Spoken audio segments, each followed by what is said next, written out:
So the Finnish mainstream media has dropped another bombshell. This time it's in this MTV Uutiset. So MTV is not like the music TV channel in Finland. It's like a news outlet, and basically they've featured a story where they've actually, and I'm going to quote this, been referring to a human experiment conducted on young people. So I'm going to get to this article in a minute, but just a few things to say before that. So those of you who've been watching this channel for a while, you'll be familiar with this idea that comes from Austrian economics, which is that human action is purposeful behaviour.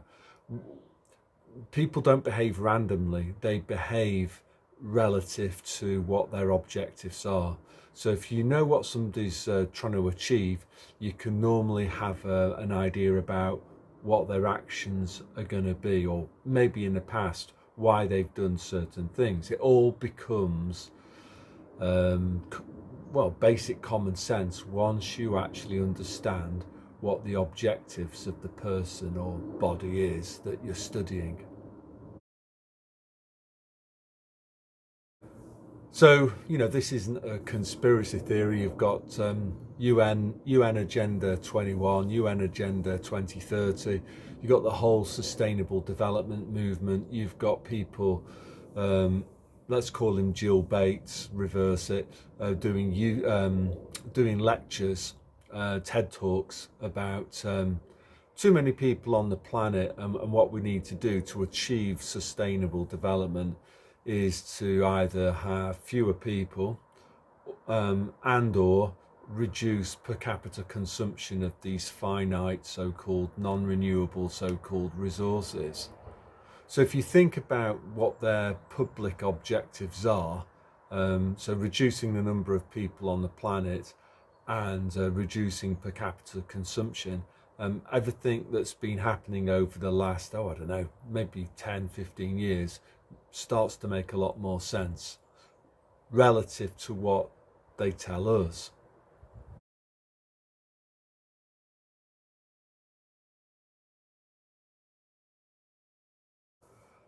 So let's talk about vape, what they call in England vaping. I think in other countries they might refer to it as e-cigarettes. But from my memory, this product came out of nowhere. And all of a sudden, I was living in England at the time, and all of a sudden we were told that this new product was completely safe. Indeed, it was a lot safer than smoking regular cigarettes made from tobacco.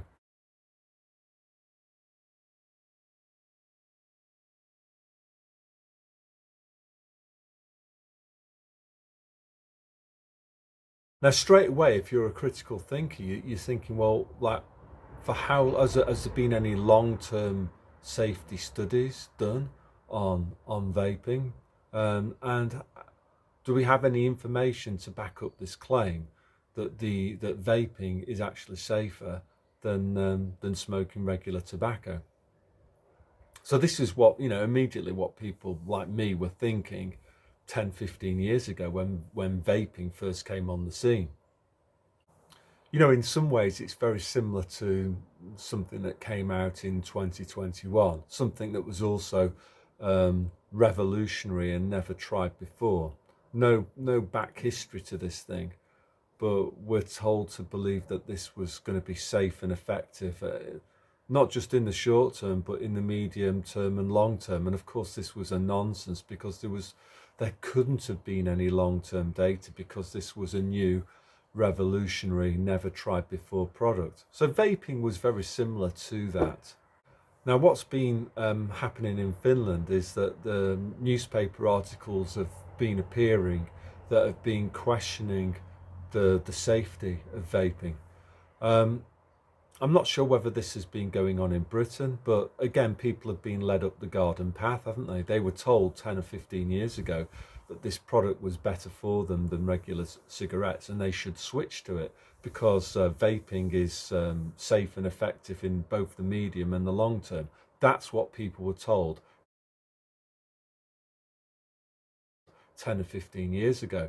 And many people, you could call them fools, believed this information that they were being given by the authorities at face value, and they followed their advice. So but again, there's lots of similarities with so-called healthy eating advice, to switch butter for margarine, and to cut back on red meat and eat soy protein instead, that's been made in some factory somewhere. Another thing as well, at the time, if you were to question the effectiveness of these new revolutionary products like vaping and this other one, you were to question the official NHS healthy eating advice, the word that, or maybe thalidomide, this drug that was rolled out in the 1970s. If you were to question those things at the wrong time, then of course you would be labelled as a conspiracy theorist. But then, obviously, as I've said, well, I don't know, in the videos like 3 years ago, the truth can never be hidden in the long term. So the truth about vaping is emerging. The truth about the other safe and effectives is also emerging too.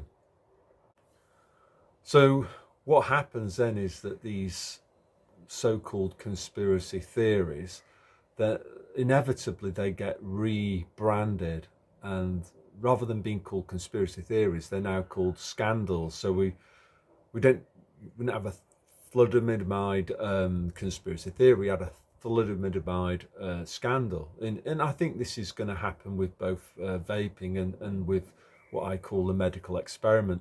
These things that people have been smeared for, like being conspiracy theories for, it will just get rebranded, and it'll be the the Maxine scandal, the vaping scandal, etc. So what I'm going to do now is just to read through this article that appeared in this MTV Uutiset. It was published on the 28th of October 2024. Maria Arnio. Anyway, so it says, lung cancer affects thousands of Finns every year. For example, a researcher calls vaping a human experiment, the consequences of which are unknown. Well, 10, 15 years ago, certainly in Britain, it wasn't presented like that. It wasn't like, switch from cigarettes to vaping and take part in a human medical experiment. It wasn't sold to people like that. They were misinformed by the mainstream media and the government that the data was already in the public domain, that this was going to be safe and effective, not just in the short term, not just in the medium term, but better for you in the long term too. And this was obviously a deliberate, well, we could call it a lie. Yeah, let's call it that. It was a lie. It was designed to mislead people, manipulate people into taking a course of action that they otherwise wouldn't have taken.